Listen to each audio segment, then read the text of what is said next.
So let's wait for the stream to fire up all across the fruited plains of the internet. We tried this last week and it seems like we got it working in the new setup, and it looks like things might still be connecting.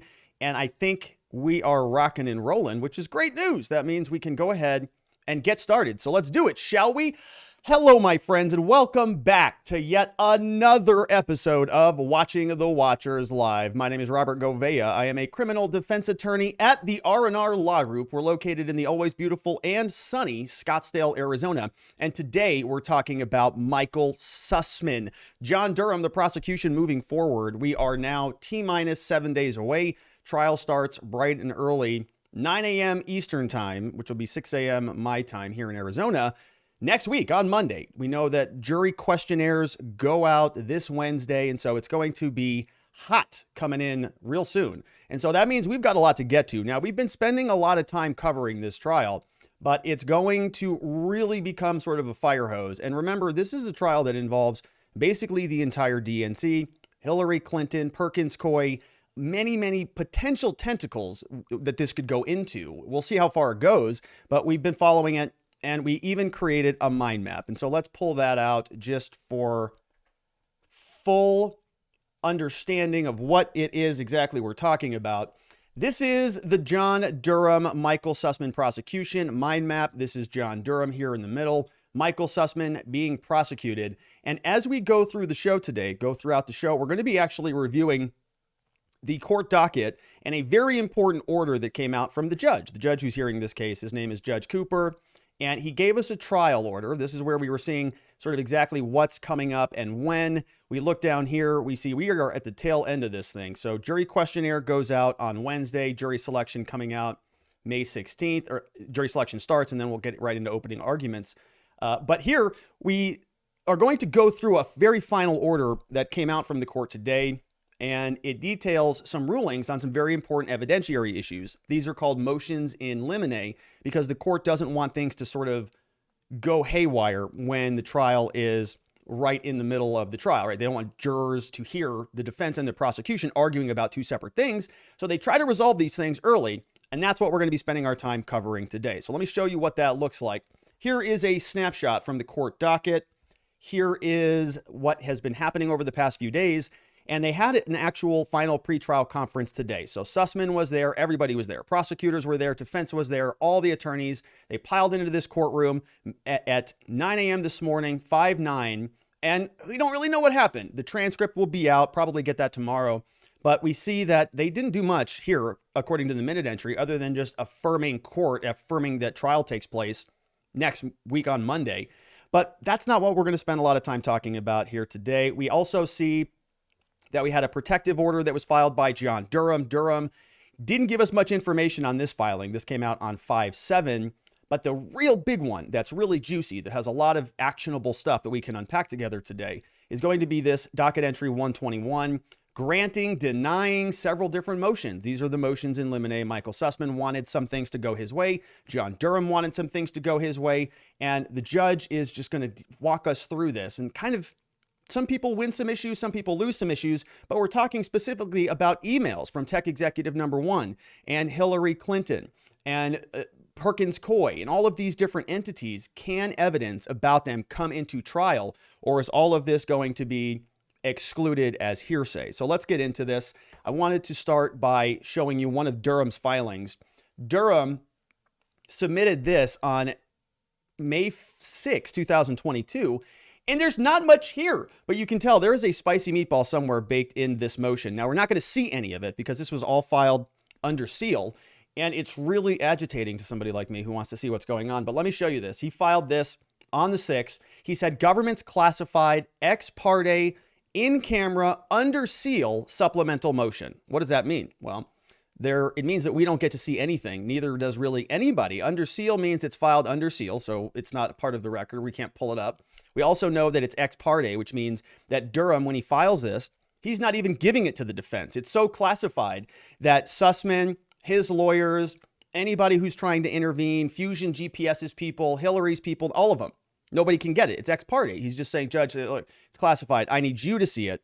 your eyes only. And it's also in camera here, meaning that it's just basically the judge is looking at it in his chambers. And it's even off the record. It's like, I need you to look at it before you make some decisions about it. So this thing is a juicy meatball, and we don't get to see it. He's filing it under the SIPA Act, which is the Classified Information Procedures Act, and the Federal Rules of Criminal Procedure. And there's nothing that we can see there, which is a little bit disappointing.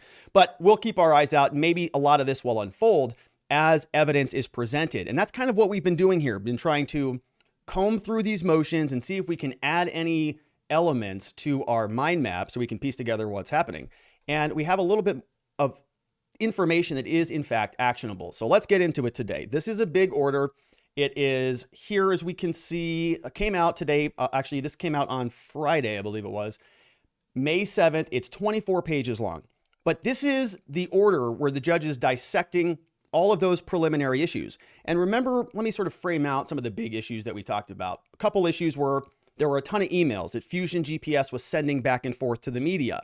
Can Durham and the prosecutors bring that in against Michael Sussmann? Remember, Michael Sussmann's not being charged with, breaching confidential, privileged information or anything like that, but sending emails to the media or being involved in a conspiracy. He's only being charged with one thing: lying to the FBI. So the defense might be saying, well, what the heck relevance is his emails or FUSIONGPS's emails to the media? What has that got to do with Michael Sussmann?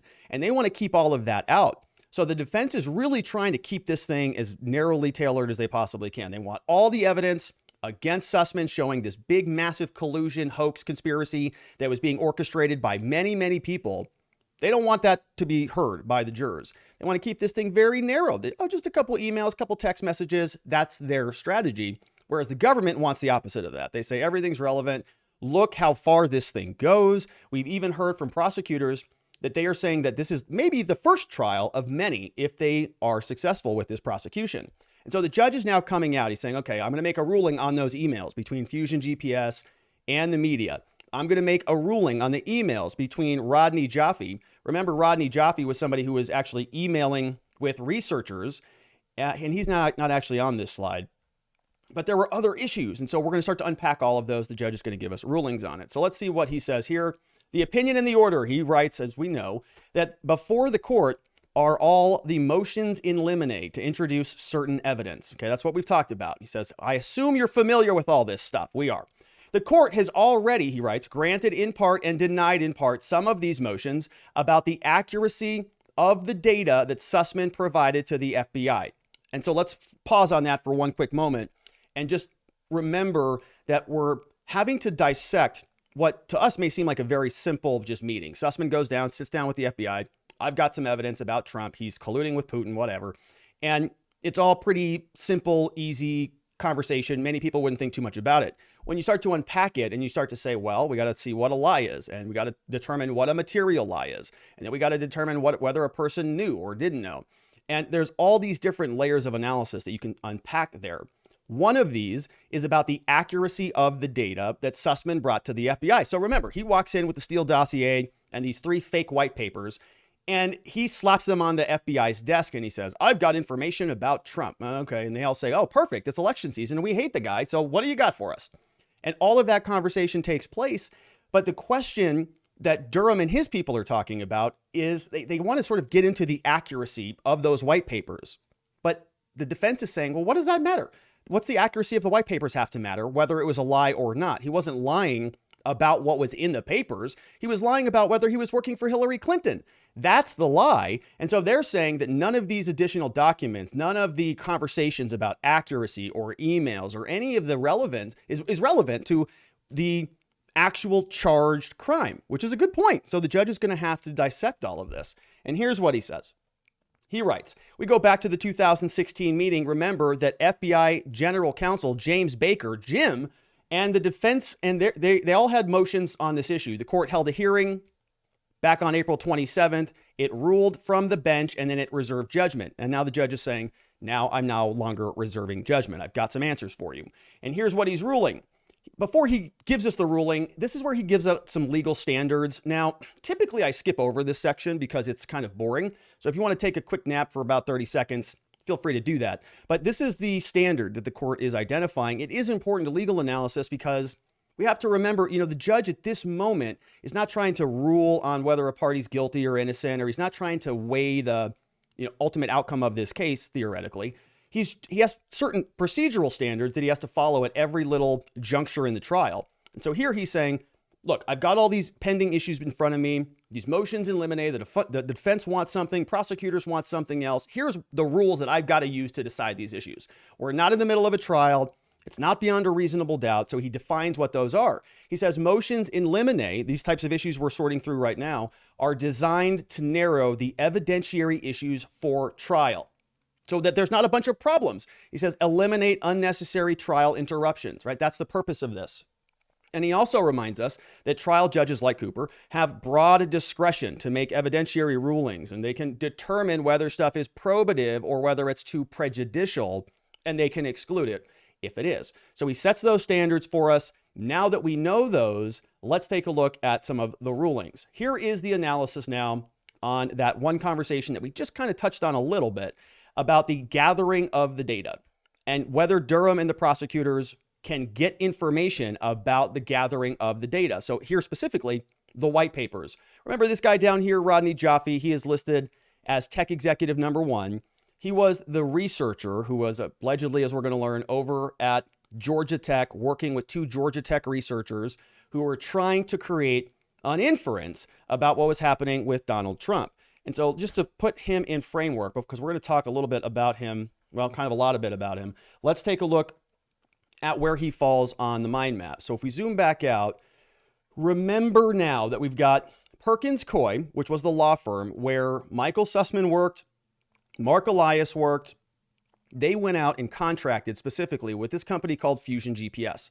FUSIONGPS is sort of like an expert witness consultant firm that lawyers work with all the time. I mean, at our law firm, over at the R&R Law Group, we hire expert witnesses to help us with cases like DUIs, to do a blood analysis and to give us their expert opinion about, this technical problem that might be useful at trial. And then we take that and incorporate that into our defense, and our attorneys, who are right here, by the way. These are our amazing attorneys, and we're actually missing one. Nick and Kendall just joined the team. They're awesome. And so if you happen to know anybody in the state of Arizona who's been charged with a crime, send them over to our team. We've got an amazing group of people who are really passionate about helping people through this stuff. But my point is, back over here, we're talking about FUSIONGPS, and we work with these types of consultants all the time. It's not a big deal. But they did some interesting things. They went out and they were trying to sort of work with these individuals named Rodney Jaffe. Rodney Jaffe, tech executive number 1, responsible for basically infiltrating many of Donald Trump's properties, because at his research position at Georgia Tech, he had access to the entire basically backbone of the internet, the DNS system. And so he could basically take inbound requests and reroute them, or at least see what was where they were going or what they were requesting. And so he came through and concocted this whole, fake narrative, this inference, as he was saying. He funneled it back over to FUSIONGPS. FUSIONGPS gave it over to Perkins Coie. Perkins Coie gave it over to Michael Sussmann under the care of Mark Elias. They said, oh, Sussmann will do anything, no problem. Sussmann then takes it, goes over to the FBI, and then gets himself into some trouble. So now that we know where we're at, let's go back and take a look at this. Evidence regarding the gathering of the data. The judge is going to decide, where did this come from, and is it useful? Is it relevant anymore? Analysis. The first motion presented involves data that Sussmann gave to the FBI, those 3 white papers, the Steele dossier, and all of that. Question is, where did it come from? The data was supplied to Sussmann by Rodney Jaffe, the guy we just learned about, and was claimed to support the existence of an internet communications channel between Trump and Alpha Bank. According to Jaffe, the government has notified the defense under the rules of evidence. Evidence includes, according to the government, data that was obtained in a manner that may be considered objectionable. All right. So what they're talking about is this evidence might be prejudicial to some degree, because it might be objectionable if it was obtained in an objectionable manner. And so it might have a prejudicial effect. By that, the government is presumably referring to the allegation that Mr. Jaffe accessed some of the data in breach of cybersecurity contracts, right? So in other words, what the defense does not want to have happen is the prosecution to start talking about where the evidence came from, and then suddenly get into this tangent where they say, and by the way, also, did you realize this? Not only was Rodney Jaffe doing this to incriminate Donald Trump, but additionally, he broke all sorts of agreements. His contract said he wasn't supposed to do that. He was repurposing all his special privileges in order to secure himself an advantage. And we cannot believe he did that, right? And that is a little bit too far removed from the underlying basis of this trial, which is about whether Michael Sussmann lied to the FBI. So they're going through that analysis. The government, though, is saying it is relevant because this shows why Sussmann was lying to the FBI, because he was covering up this bad trail of nefarious misdeeds. Judge continues, tells us the government has indicated to Jaffee's counsel that his conduct with respect to the data remains subject to criminal investigation by a grand jury. Oh, you see that? The government has indicated to Jaffee's counsel that, yeah, you're under criminal investigation, actually. Yeah. So watch your back a little bit is what he's saying. The government contends that evidence about the origins and the gathering of the data is direct proof of the crime charged against Sussmann. The Durham is saying it's absolutely relevant. All of this was on the back of a conspiracy. The whole thing was a hoax. They were trying to create an inference, and that's confirmed by Jaffee's own emails. And so what they're saying is we need to talk about all of that. Remember the hula hoop. We're expanding the scope of this analysis. Durham wants to cover it all. He's saying a sole count of lying to the FBI about whether he was providing the data or the white papers on behalf of any client. He's saying it's relevant because it provides important factual context for the defendant's conduct. He lied. Why? Because he knew he was proffering forward a disgusting hoax. And it's very related to why he lied. We're going to get more of this in a minute where we take a look at the notes again. But he made an affirmative statement, I'm not here on behalf of a client. Because if he had been dishonest about that, then it would have prompted a more serious investigation. They would have looked more closely at his documents and maybe found out that he was full of garbage. And so Durham is saying these are connected. We can't separate the two. He says it tends to show, additionally, the existence of an attorney-client relationship between the defendant and Jaffe and Hillary Clinton. So not only does it show that there was a conspiracy to fake this dossier, but it also is evidence of an attorney-client relationship. He was working specifically with Jaffe, working specifically with Hillary for America. And so they want to get into all of that so they can prove that. The government, Durham, further alleges, says if the court deems the data gathering evidence not to be intrinsic, not enough, sort of closely related to the lying to the FBI charge, they write it's still admissible under other portions of the rule, 404B, other acts evidence, character evidence, saying that if we don't want to use it for that original purpose, we can use it for a different purpose, and we can just use it to show Jaffe's motive or Sussmann's motive, his intent, his preparation, his plan. The defense, Sussmann's team, wants this excluded, at least to the extent that Sussmann was uninvolved or unaware of the data collection effort. So the defense is saying, well, he doesn't know anything about it. He wasn't there. He wasn't part of the research team. He's just old dummy Michael Sussmann. And, Mark Elias knew that, and they said, hey, I wonder if Sussmann will just take this fake couple binders over there to the FBI and sit down with them. And, Sussmann's assistant was like, yeah, probably. He'd probably do it. Well, see if he'll do it. And then he went and did it. And what the defense is going to claim is he had no idea. Just a perfectly good, reasonable citizen, totally, as you can see, unaware and uninvolved of any of the collection effort, even though, as we remember from the mind map, worked at the same law firm, hired FUSIONGPS, and was sort of communicating about all of this behind the scenes. So how does the judge rule? Let's take a look.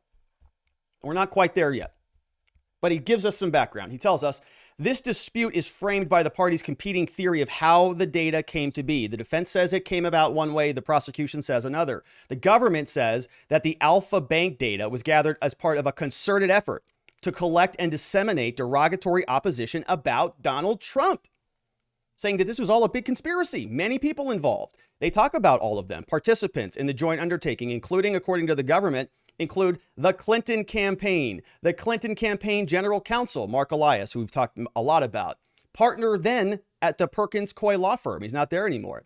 Mark Elias, an investigative firm retained by Mr. Elias called FUSIONGPS. Talked a lot about them. Mr. Jaffe, plus the defendant, Mr. Sussmann, and several computer researchers working at Jafee's direction. A whole handful of people involved in this thing. The government proffered the existence of at least some circumstantial evidence connecting Sussmann to other evidence gathering or data gathering efforts. So Durham is saying that in addition to these other people collecting the evidence, following that chain that we just detailed, right? It was Clinton, Mark, Perkins, Coy, Jaffe, FUSIONGPS, and all of them as we have in the mind map. But here, Sussmann, there's enough evidence that he was involved, at least circumstantially, with some of the data collection efforts. Now, the defense is going to make a different argument. They say here, as the court gleans from various defense pleadings and arguments, this is what the defense is going to look like. Its case will be that Jaffe obtained and analyzed the relevant data independently of Mr. Sussmann and the Clinton campaign. Even though we've got emails from Jaffe saying it'd be, he wants to please VIPs of certain VIPs, all that stuff. He could have been doing it independently. He could have just been a white knight guy, out there just wants to be friends with Hillary and go to the cocktail parties. And he's got access to research. He's over at Georgia Tech. He's got these special contracts that, in fact, give him access to a lot of the DNS backbone internet systems. And he's just going to exploit it. But he's going to do it independently. He had nothing to do with Hillary. He just hates Donald Trump. And what they say is that Jaffe then enlisted the defendant. So Jaffe actually just reached out to Sussmann because they had a pre-existing attorney-client relationship. And so little old Jaffe just wanted some legal advice about how to handle and disseminate the data to a wider audience. Totally unconnected to everything. And that Sussmann reasonably believed, based on the understanding of the data that he gained from Jaffe, that it tended to support the existence of a link between Alpha Bank and Trump. Just a couple of, people working on the election. They stumble across this dangerous conspiracy. And what has to happen? Well, they got to talk to the FBI, like good citizens, just good old Samaritans. They say that Sussmann and Jaffe shared the view that bringing the potential communications channel to the FBI's attention was important. Why? To protect national security. And they didn't care about any political implications, and that Mr. Sussmann sought an audience with Mr. Baker for that purpose. And we looked at the text message where he said, "Hey, Jim, I'm just coming home from Five Guys hamburgers, and I need to know, can I meet with you tomorrow morning? And I'm not here on behalf of any clients." He said that in there. The defense has acknowledged that Mr. Sussmann had at least received the data in connection with his legal representation of Jaffe. But he writes, as the court understands it, denies that he had an attorney-client relationship with the Clinton campaign that covered activities related to the Alpha Bank data. So it's just a wild argument. So they're now saying that sort of the scope of his representation with Hillary and the campaign didn't include this thing. It was sort of outside of the scope of the legal representation, which is a very fun argument because, last I recall, Durham has evidence that Sussmann actually left the FBI meeting and went and wrote down in his billing log that he was doing that on behalf of Hillary Clinton. What? So how is it outside the scope of your representation if you're billing the actual client who's the subject of the inquiry for your legal services? I don't know. It's pretty amazing. Maybe he went to Harvard and he can explain it to me. I don't know. But here it continues. The judge says, the jury, as a ruling, is entitled to hear both narratives, right? Defense saying this was a one-off independent investigation. Both of these guys came together and they just took it to the FBI's because they're good Samaritans. Durham saying, no. This was a whole gigantic conspiracy that goes deep. The judge is saying here that the jury is entitled to hear both of these narratives, which is a good thing if you're pro-Durham and not such a good thing if you're pro-Sussmann, because Sussmann wants the narrative narrowly tailored.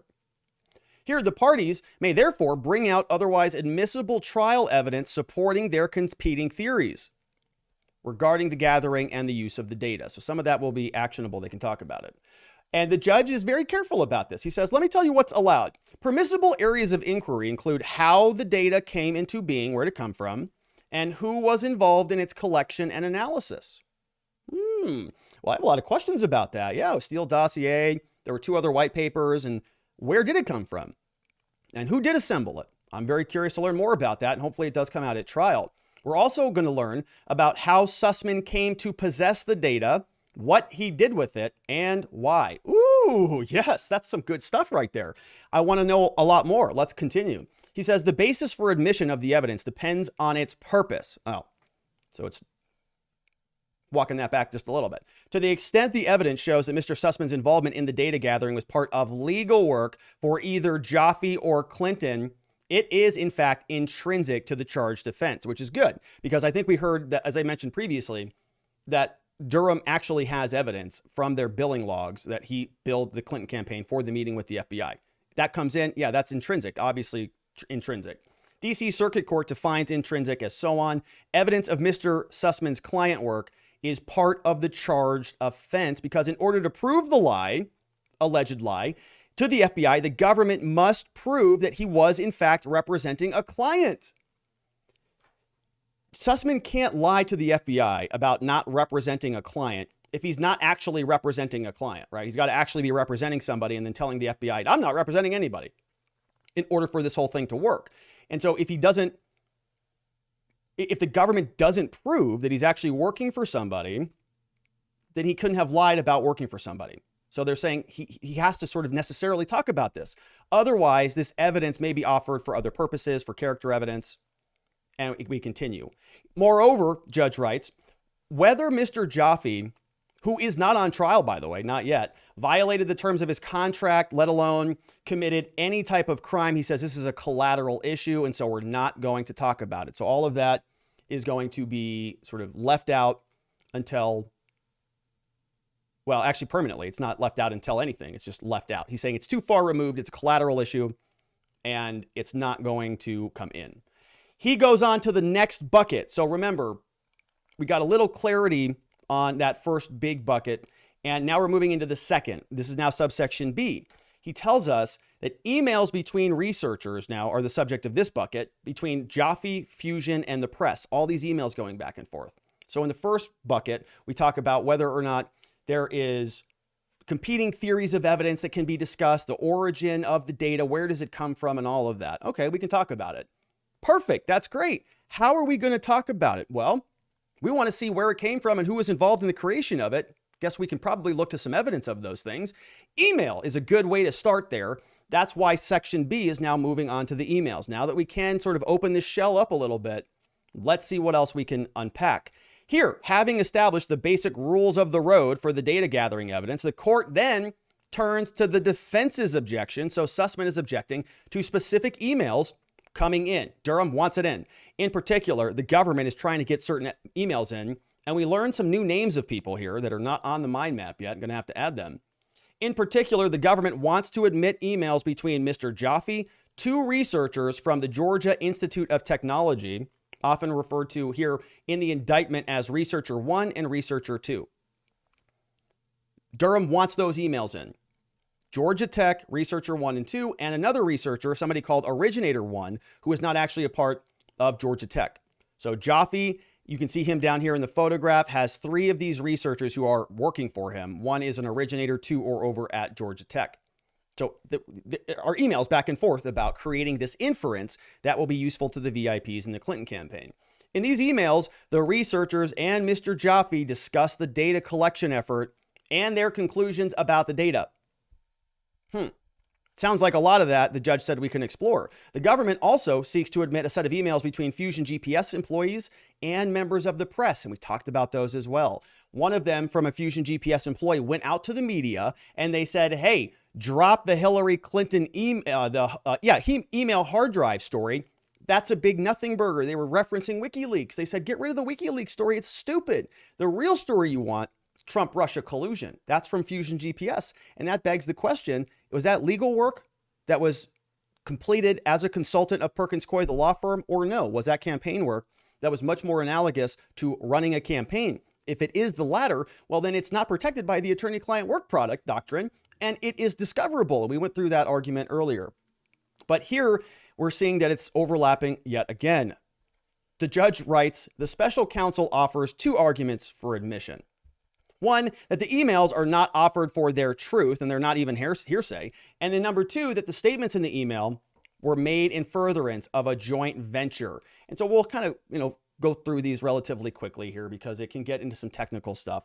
But it tells us that Sussmann argues in opposition, saying the statements are hearsay and that there wasn't actually a joint venture. So two different things are happening. Emails want to come in. The prosecutor is saying, look, we got to hear about all these conversations because it's very material to the underlying lie. And it's not hearsay because it doesn't prove that Sussmann lied, but it shows context for why he might lie. And that's something that falls within the other exceptions and 404B evidence for motive and all that type of stuff. So he's saying it's not actually even hearsay. It sounds like hearsay. Many people might think it's hearsay, but it's not. It's actually excluded, and so it should come in under the rules. Point two, it's a joint venture, which we've already talked about ad nauseum here, saying that there were many, many parties involved, and Sussmann, under a different set of rules, is we were allowed to talk about these things because it's an exception to the hearsay rules. You want to be able to talk about what other people said if you're part of the joint conspiracy. How else can you connect a conspiracy if you can't talk about what other people are doing, is sort of the long and short of it. The defense is saying the opposite of those two things, saying, number one, it is in fact hearsay. It's hearsay to such a degree that it should be precluded under the rules because it is actually going towards the truth of the matter asserted. And number two, that the government hasn't proven any evidence of a joint venture, saying that, yeah, they charged him with lying to the FBI, but they haven't proffered forward enough evidence to show that that was in any way, shape, or form related to Hillary or to some grander scheme that involved Rodney Jaffe. So that's why they're trying to get all of this evidence not admitted.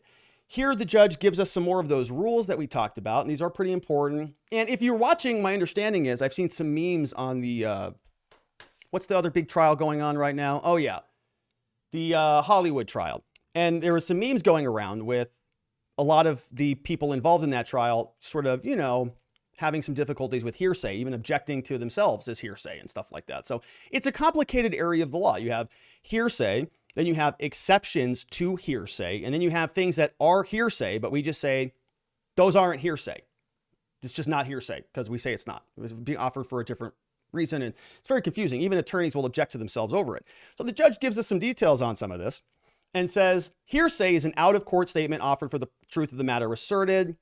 And we jump down to here. It says the special counsel now argues that they may be admitted as co-conspirator statements. And I don't think this argument goes anywhere. And it doesn't. Moreover, the judge gives us some rules. So let's skip over that and go right into the analysis. That's some law.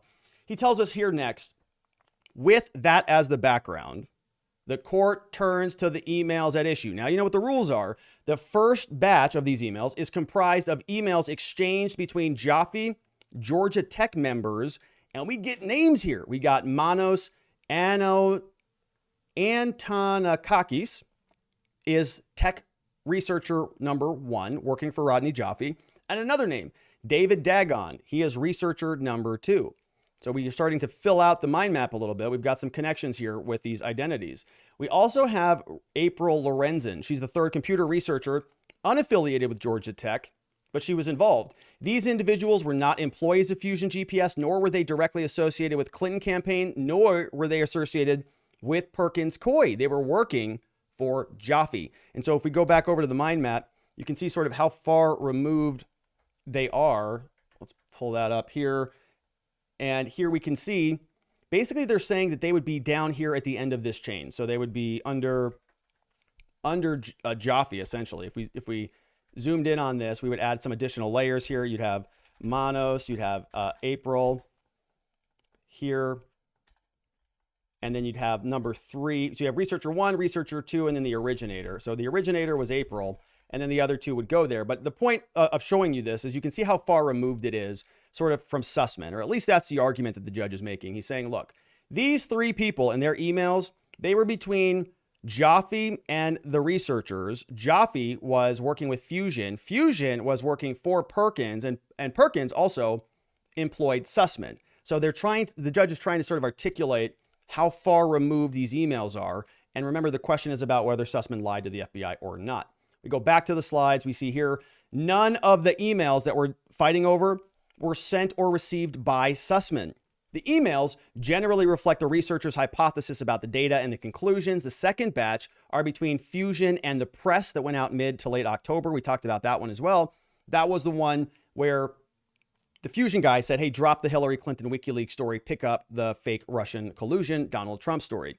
These emails appear, writes the judge, to relate to Fusion's attempts to disseminate the Alpha Bank allegations. Mr. Sussmann did not receive these emails either. The last email was sent by Jafee to one of his employees on November 17, 2016. Court continues, tells us the court is first going to address these, asking whether they are non-hearsay or whether they can be admitted. And we're going to skip over a lot of the heavy lifting legalese, but I want to share with you just the sort of the nuts and bolts of the analysis.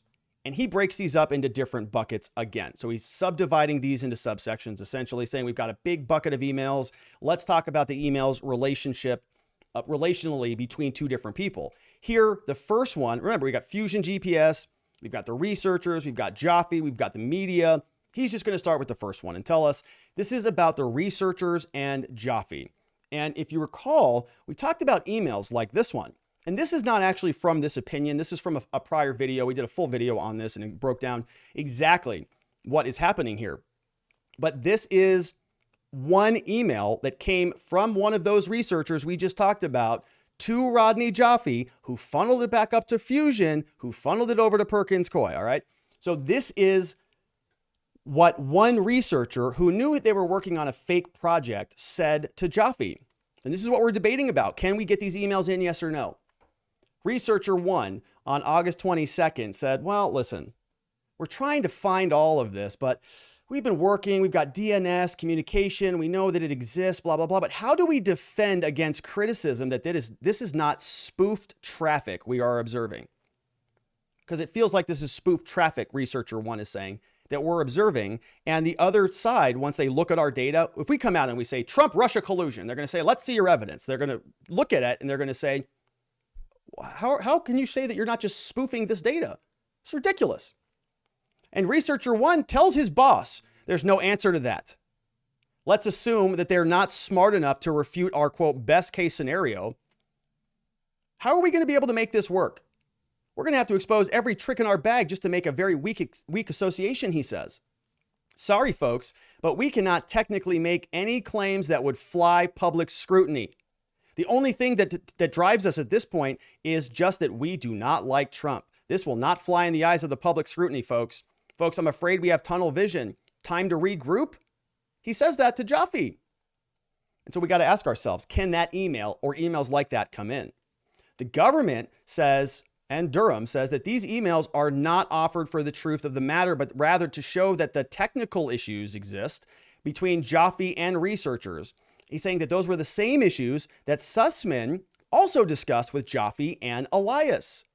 So if the researchers are communicating with Jafee saying, hey, your data is garbage and this is all a fake Russian collusion hoax in order to secure a victory for your candidate, that's relevant because it's the same conversation that Sussmann had. Sussmann had to get fed this information from somebody. He's too dumb to figure it out himself. So it gets just, slid over on his desk and he runs with it.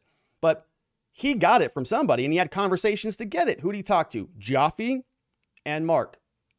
Therefore, they're saying that the people who produce the actual information should also be subject to discovery. According to the government and Durham, the fact that Jafee and the researchers corresponded about the data tends to prove that Sussmann also had an attorney-client relationship with Jafee on the same topic. So they're saying that evidence, that email, doesn't prove that Sussmann lied to the FBI. That's not a proof of that at all.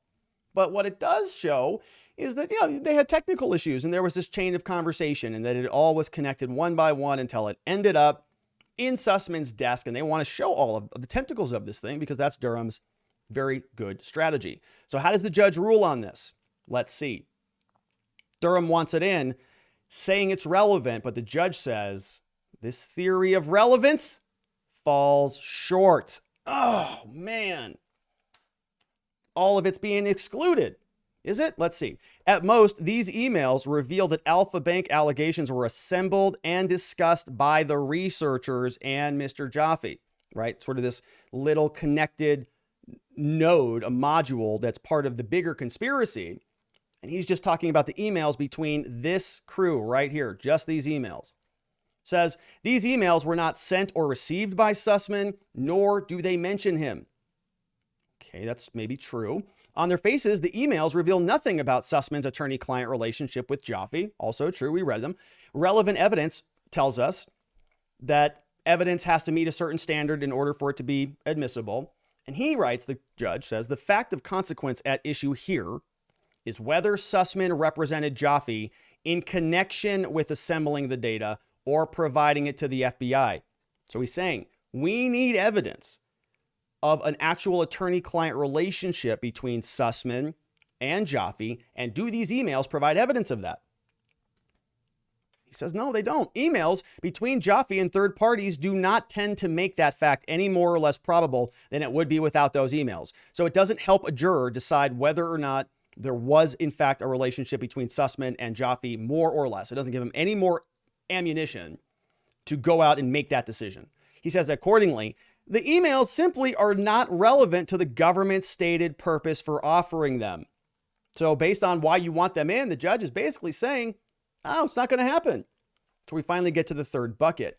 And he tells us, finally, this first batch, no, this is the same bucket. He says the same batch of emails is unlikely to be admissible for another independent reason. Emails reflect the researcher's views on the accuracy of the data, and the court has already ruled about the accuracy of the data, and it's not going to be admissible unless Sussmann opens the door, right? We're not going to have a big conversation about where the evidence came from, but the accuracy of it. We can explore it, as the judge said, about where it came from and sort of who was involved in it and conversations about it, but not about the accuracy. Unless Sussmann comes out, and one of his defenses could be, Sussmann could come out, and this is not going to happen, but he could come out and say, I didn't lie. No, I didn't lie to the FBI. It's all true. Right? He's saying that he didn't lie because it wasn't a material lie, or that the FBI should have known that he was already working for them. And all sorts of different reasons. They're trying to cloak him in sort of the necessity argument. He's a good citizen and all that stuff. But Sussmann, if he opens the door and says, hey, it's all true, Trump was actually colluding with Russia, and I've got evidence to prove it, he could say that, and then it's not an actual lie to the FBI, right? And if he does make that argument, then what the judge is saying is, now you can talk about the accuracy of the data. Now you can say, okay, no, it's not. And here's how we know it's not. And we can explore all of that. But that is not really necessary to whether or not he lied, because they're saying that the lie, the materiality of the lie, was whether or not he was working for somebody else, in this case, Hillary Clinton. So the court continues. They tell us, most of the emails the government has proffered so far relate to that exact issue, the accuracy, right? The accuracy of what happened. Says, one of the emails from originator number 1 says, I could fill out a sales form on 2 websites. I could fake the other company's email address in each form. I could cause them to communicate with each other in DNS. And then they were going to say that that was all fake. That was all Trump, right? They were creating these records and blaming Trump, creating an inference. Another email from researcher 1. How do we plan to defend against the criticism that this is not spoofed traffic? Another one from originator says, I firmly believe that Trump are communicating with the server as an artifact of the processing, right? They're not actually doing it, but they're communicating as an artifact of the processing. What do all those emails go to? Well, the judge says it's about the accuracy of the data, and therefore it can't come in. The court has already ruled that these kinds of technical issues and conclusions about the data are not relevant unless further evidence establishes that Sussmann knew about them. To the extent that the government seeks to introduce other emails from the researchers that don't cover these topics, the court's going to reserve judgment, and we'll talk about it as trial progresses. So really avoiding getting into all those details. It's not about whether the emails were true, or the stories, the dossier, the white papers were true or false. It's about whether Sussmann lied about whether he was there on behalf of Hillary or not. Then we get to our next bucket. And this is about Fusion GPS. Remember these two guys? We have Peter Frisch and George something or other. I forget his name. Maybe it's in here. But let's see what the judge rules on this one. And here, to back up just a little bit, remember Fusion was sending emails to people in the media saying, drop the Hillary story. It's bad for her. Pick up the Trump-Russia collusion story. It's good for Hillary. Can we talk about those emails that actually went out to the media? Judge says the second set of emails that Durham wants introduced are exchanges between FUSIONGPS and various reporters going back to October 2016, right around the election. Isn't that nice? These emails show that Fusion employees urged reporters to write stories on the Trump Alpha Bank connection. And two, when presented with questions about the data, a Fusion employee directed a reporter to David Dagon, who is researcher number 2. So it all just goes over. So they just turn it over to Jaffee's company. Let's go to the mind map. Here we go again. Let's go to the mind map. This is it. So we go back to Rodney Jaffe. Rodney Jaffee's got tech researcher number 2, who's one of these people, Manos or whomever. We just added them.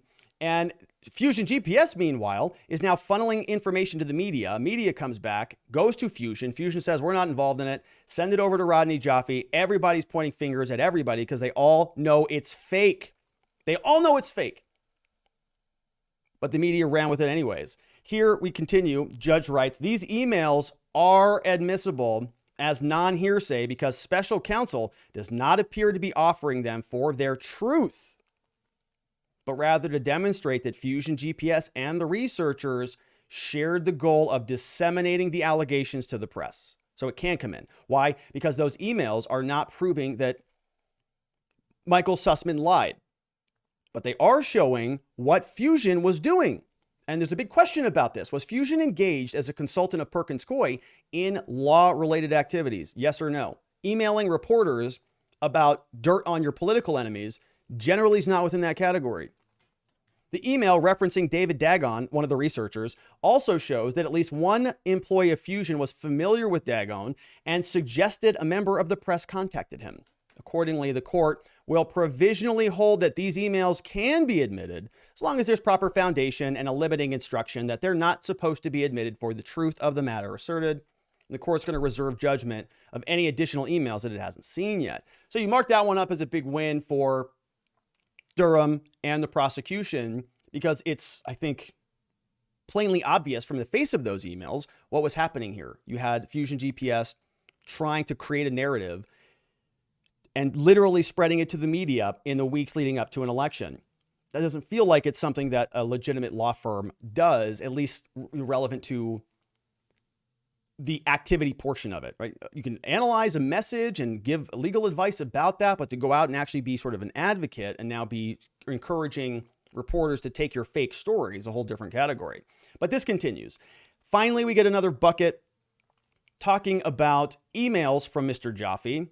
Special counsel Durham also identified 3 emails that it seeks to introduce either as non-hearsay statements or as co-conspirator statements. The first one was sent from Jaffe to the researchers, informing them that the task is indeed broad and, quote, the VIPs would be very happy if they could find anything linking Trump to Russia. Remember those emails from Jaffe? Are those coming in? Let's see. The court finds that this email is being offered for the truth of the matter asserted and therefore can only be admitted as non-hearsay or under some other exception. And so the judge is saying that if you submit that to the jurors, you say, look, this is what Jaffe said, that they would just presume essentially that it's being offered to show that that Sussmann lied to the FBI. And it's intended to prove that. So the judge is not going to allow that in. The email reflects when and why Jaffe tasked the researchers with data collection. The government argues that this statement tends to prove the existence of an attorney-client relationship, but this statement only suggests a connection between Jaffe, the Clinton campaign, and Fusion if his statement is true. Jaffe's relationship is demonstrated by the fact that the VIPs were looking for a story and would be happy if that were not the case, and Mr. Jaffe was instead Okay, here it is. So the judge finally gives us his final conclusion on this, and he says, look, it can only be admissible as a co-conspirator statement. But then the judge sort of eliminates that, I think. So we'll save that one. We'll put a pin in that because the judge tells us that the court is addressing that below.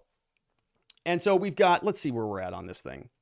This is a big, juicy order, 24 pages. We're still going. We've got another like 9 slides left.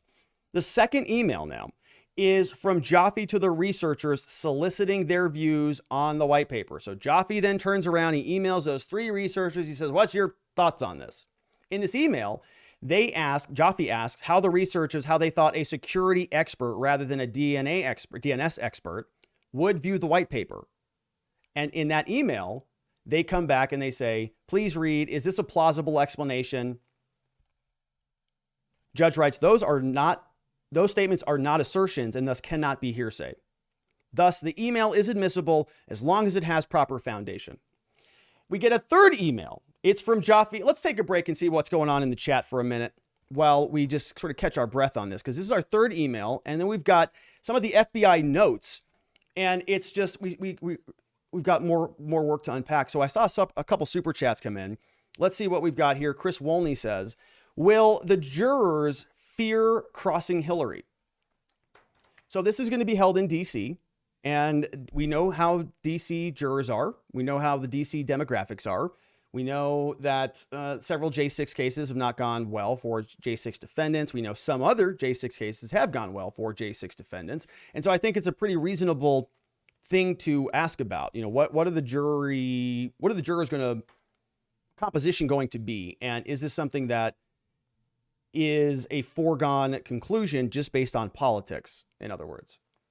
They see that, jurors sit down. No, I haven't heard about this, judge. Don't know much about what's going on. They get all of the evidence. They say, oh, this is a pretty precarious situation for those Democrats out there. And maybe we need to think differently about our verdict on this one.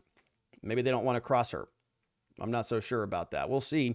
You hope the jurors will set that aside, but we often know that's not the case. We know that in many of the trials we've covered, we've had several jurors who have become activist jurors when they've been out there on jury panels. We saw that in Derek Chauvin's case, George Floyd. Juror came out, said he wasn't involved in any rallies and peaceful protests or whatever they were doing back then. Turns out he was. He was actually on podcasts and had a shirt on his chest that said, "Get your knee off our necks." Okay, and he was a juror. Then we had juror number 50 out of Ghislaine Maxwell, who was a victim of the same type of abuse that was the subject of that trial. So you get activist jurors all the time, and all you need is one to ensure that you have a not guilty verdict. So this is one of those cases that might be a little bit of an uphill battle for the prosecutors. Let's go back. We had another super chat. Oh, actually, Boxy Punk Chip came. Actually, we had another one here. Yeah, Boxy Punk Chick became a member on YouTube. Welcome, Boxy Punk Chick. Thanks for becoming a member. And if you want to join our membership on YouTube, you can just click that join button right next to the subscribe button if you haven't clicked that one already. And I'd love it if you did that. That would be super cool. All right, so let's go back to the order. We see here the third email is now from Mr. Jaffe to a colleague after November 2016 election, expressing that he was offered, listen to this, a top cybersecurity job. Ooh, by quote, the Democrats when it looked like they'd win. So he does all of this very important research. And guess what happens? He gets offered a top cybersecurity job. Very nice.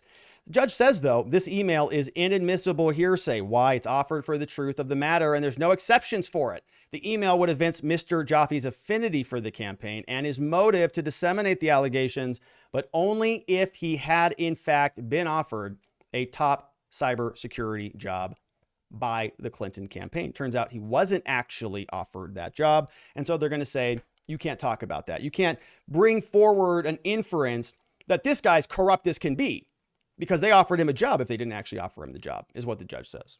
And so we're able to do just a quick summation on all of this here before we get into this section about the notes, the FBI notes that came in that we talked about a long time ago that were a result of the meeting that Baker had with Sussmann. All right, so let's sum this up from the judge. The judge says, look, I've been writing a lot, and I know your eyes are glazed over, but let me sum this up for you. He says, to sum up through this point, the government may attempt to connect the dots between various participants in the collection and the use of the Alpha Bank data. So that means that we've got Jaffe, the researchers, we've got FUSIONGPS, and basically everybody else involved in that branch on the mind map. Those connections provide context to the lone charge, which is lying to the FBI, and they're generally relevant to the intrinsic evidence of Sussmann's alleged statement to Baker. All right, that's a complicated sentence here. Why this evidence is concerning his motive to conceal his relationships from the FBI. All of this stacks on top of one another. And it's all at least relevant to the motive to conceal the relationship. But as it stands now, the judge writes, like, that all sounds good. But as it stands now, the government must steer clear of evidence about the accuracy of the data, which the defense doesn't plan to place an issue. So they're not going to say that it was true and that everything that Sussmann brought to the FBI was legitimate. They're not going to open it. So defense, you're on notice, or prosecutors, you're on notice. And also whether Jafee's role in the collection was somehow objectionable or illegal. So you can't comment on any of that stuff either. Nor will the court conduct a time-consuming, unnecessary mini-trial to determine the existence and the scope of a conspiracy to develop and disseminate the Alpha Bank data. So, man, we are sort of splitting this thing into different, very fine divisions, right? It's a complicated issue.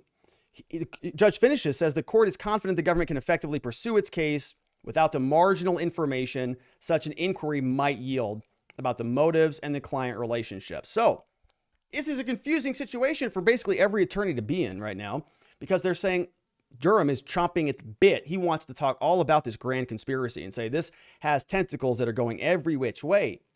And he can kind of talk about some of that. He can talk about Alpha Bank, Fusion, about Baker, about Sussmann, all of the motives, all of that's sort of relevant. But if he goes off into this really sort of deep exponential inquiry about where the data came from, how accurate it is, and all of those things, the judge is going to cut him off. So he's living between these two walls a little bit. And the judge continues, now that we have that baseline, talking about the notes. We spent some time on this conversation. Remember these notes from Sussmann? In addition to the text, Sussmann sent a text to Jim Baker saying, Jim, I'm not coming on behalf of a client, just need to talk to you about important things.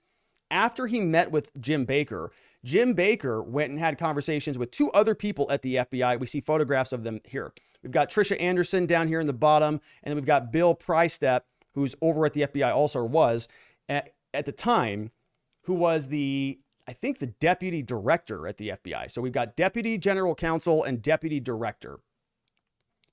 Judge jumps to the next issue. They tell us the defense seeks to exclude notes taken by two of these deputies. They wrote these notes. Defense wants them out. Why? They're not good for their client, obviously. Let's see what they say. Here, Trish wrote this note on top. They posted this, or she wrote this down September 19th, 2016, short couple months away from the election. Sussmann meeting with Baker. Michael Sussmann came in, sat down with Jim Baker, who's not on this board, but who was the actual counsel for the FBI. First bullet point from her says, no specific client, but a group of cyber academics. Where is this? No specific client, but a group of cyber academics talked to him about research story coming out this Friday. All right, so nothing too much there. No specific client is what he says. But then we look at the note that's behind this note, and we see Bill Prystep's face. Michael Sussmann, attorney, Perkins Coie, represents the DNC, Clinton Foundation, etc., former DOJ officials, etc. And we see another side bullet note that says, said not doing this for any client, right? Said not doing this for any client. So that's really pretty bad for Sussmann, because he said affirmatively not doing this for any client. And if Durham is able to introduce evidence and say, that's not true at all, he went back and billed the Hillary Clinton campaign for this. What are you talking about? Looks like he was working for Hillary Clinton. Doesn't go well for them. So the defense wants to keep this out, obviously. Moving to the next issue, they want to throw this out. Special counsel Durham argues the notes themselves can come in under two hearsay exceptions, recorded past recollections or prior consistent statements. But the judge goes through here and tells us, well, let's go ahead and review those rules. And he gives us the details. He says the court is going to lay out the steps needed to admit the notes, but we're going to reserve judgment. Watch what happens here. This is pretty interesting. The judge actually walks us through the federal rules. And, the judge is doing this to make sure that it's very clear, the record's very clear, so that if those notes want to come in, literally the prosecutors have a framework. They have like a paint by number coloring book laid out in front of them. The judge says, look, if you want to get this stuff in, admitted as evidence, here's how you do it.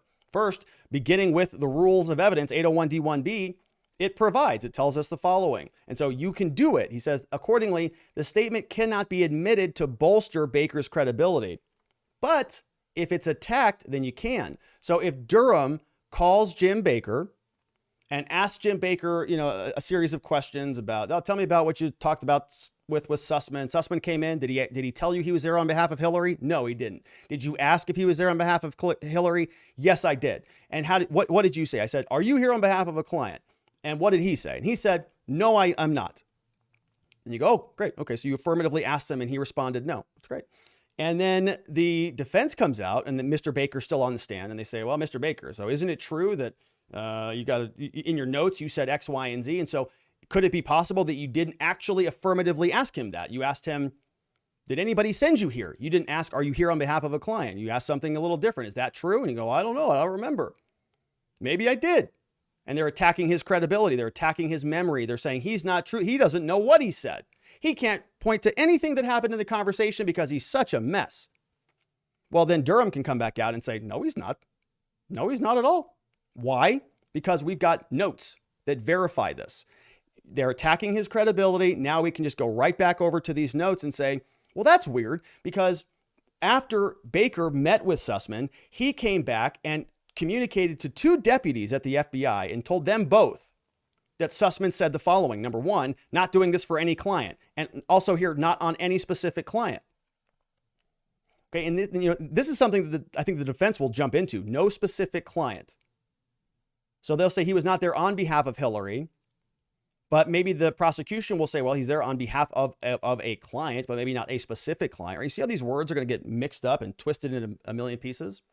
Here, Baker now, if his credibility is attacked, judge says if his memory is challenged on cross-examination, then his prior consistent statements would be admissible to bolster his testimony. But the notes are not Mr. Baker's, so he can't talk about them.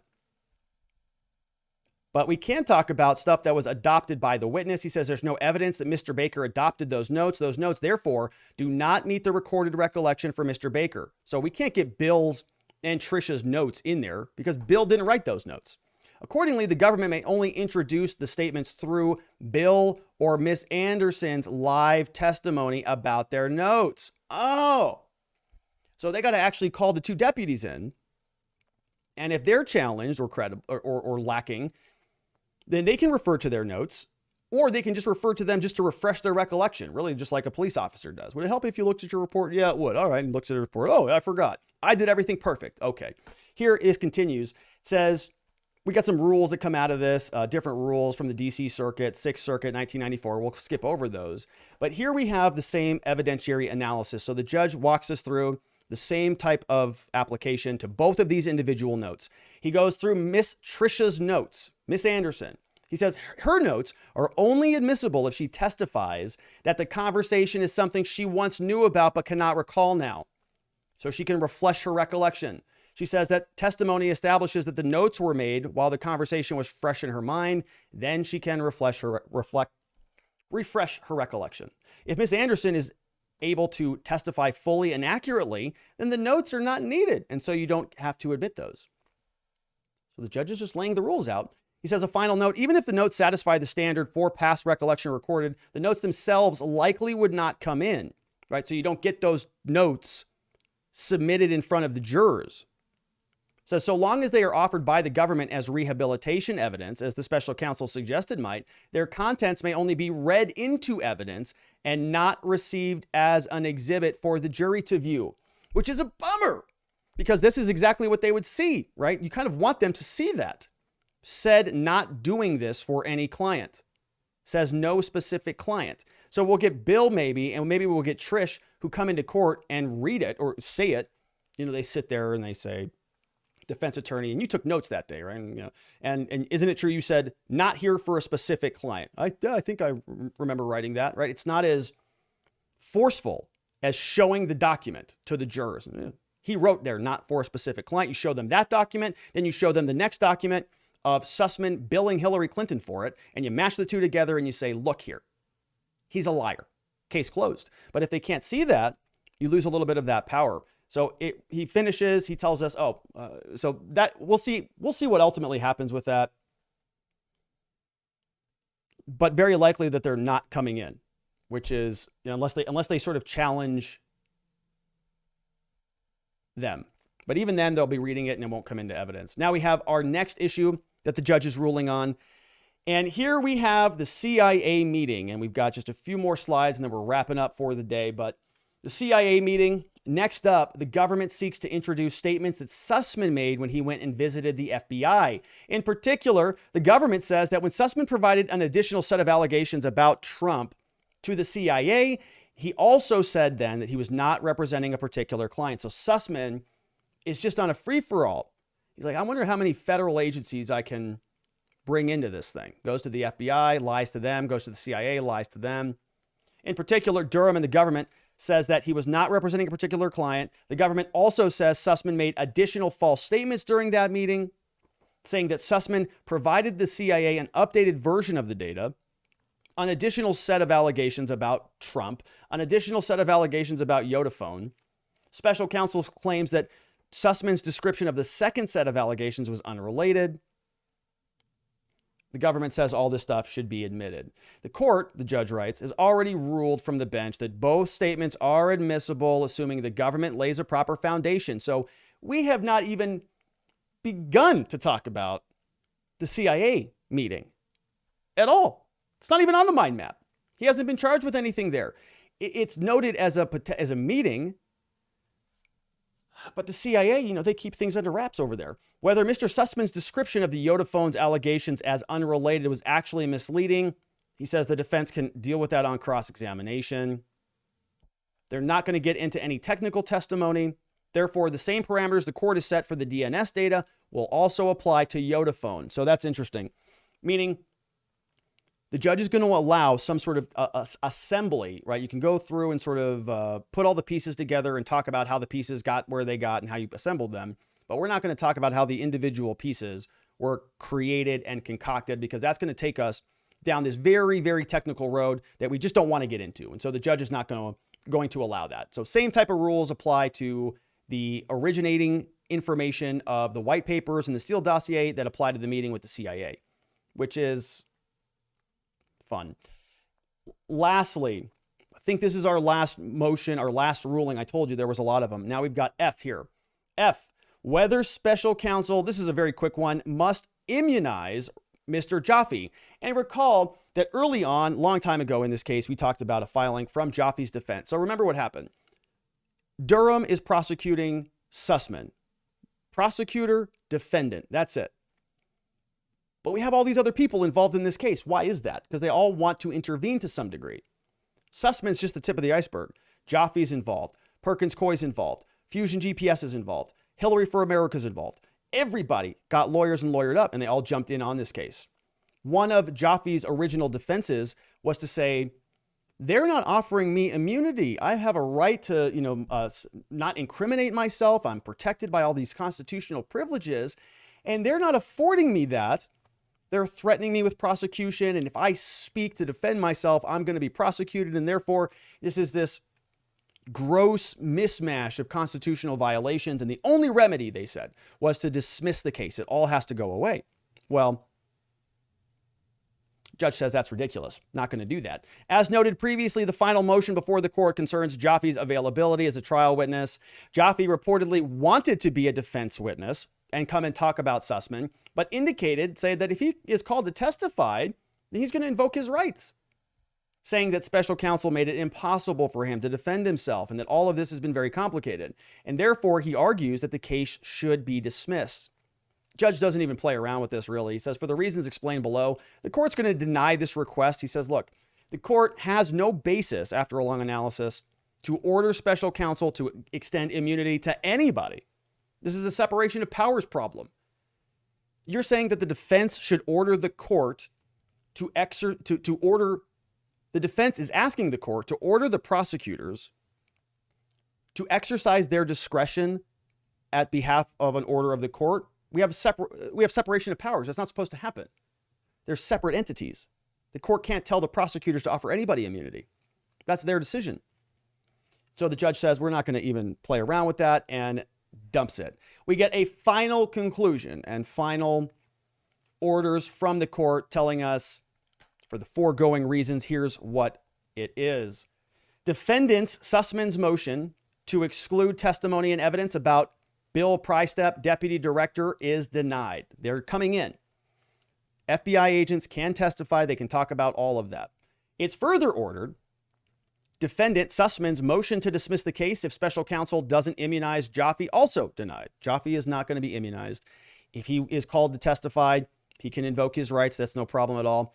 We'll deal with that on the back end. But he's not going to cause this entire case to be dismissed. Similarly, ordered number 61, that special counsel's motion in limine is granted in part and denied in part. Talking, you can argue about certain things, but not others. Yes, you can talk about that, but only to a certain extent. We're going to give you this much leeway, but not any more than that.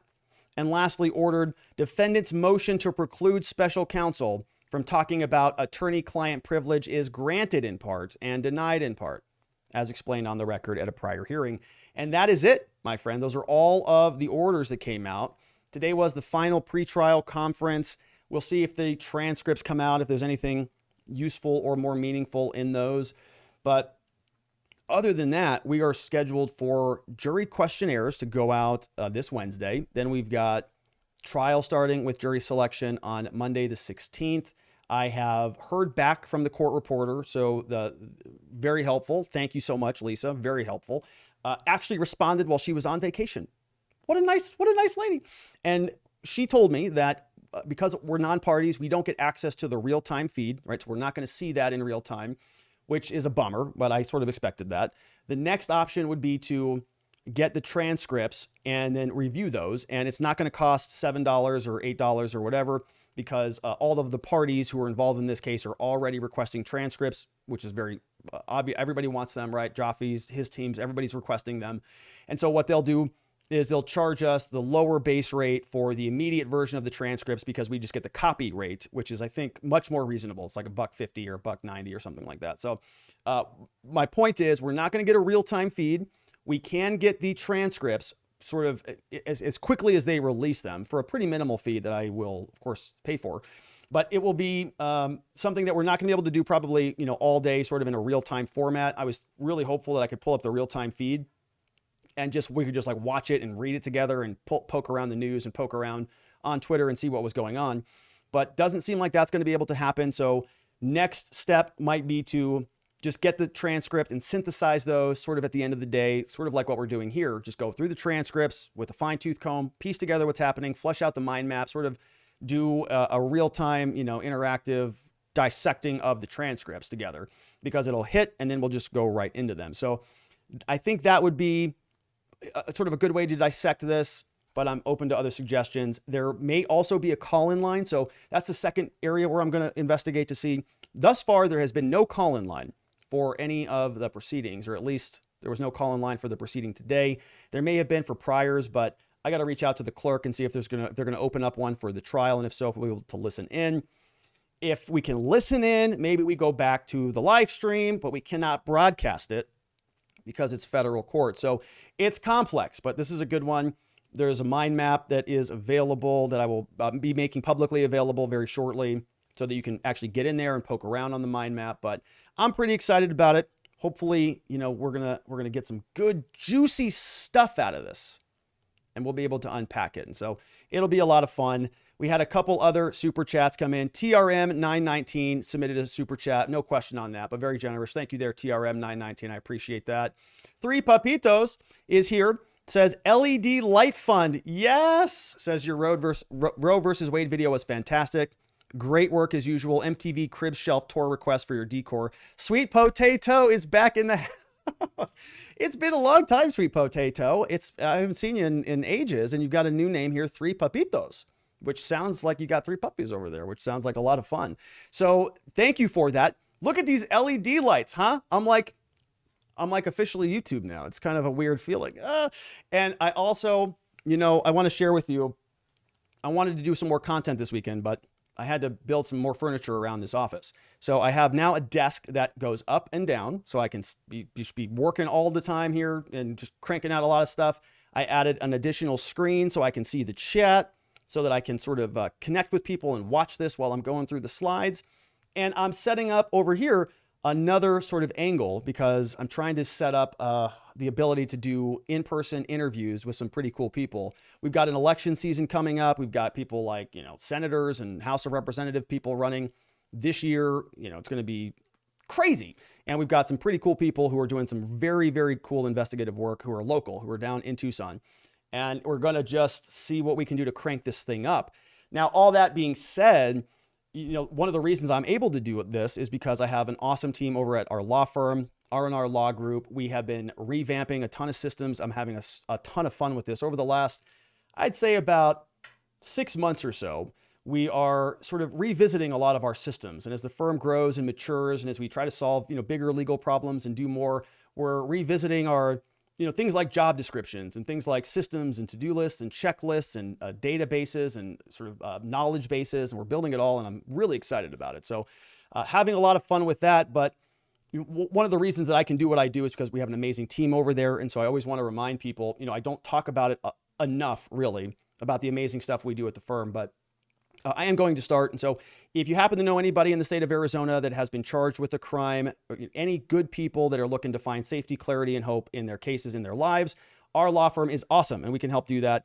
We're over at rrlawaz.com, and I'll just pull that up one more time here. You can see we've got a great team of people over here. And so want to just encourage you, if you happen to know anybody, phone numbers up there. We've got free case evaluations, and we would love it if you sent us some people to help, because it's what we're very good at. And I talk about this a lot here on the show. We fight for accountability, transparency, and justice here, but we're also boots on the ground. We've got a whole team of attorneys who are in court every day crushing it. We've got a whole legal team of support that help them accomplish their goals. And we're passionate about the work that we do.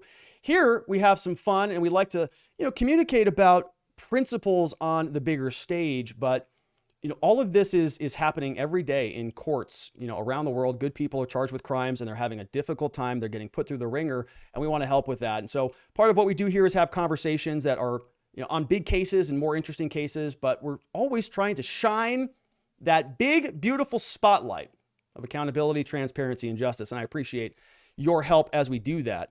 We had another one from Elaine Smith. Boxy Punk Chick submitted another super chat, says, help with the transcripts. Thank you, Boxy Punk Chick.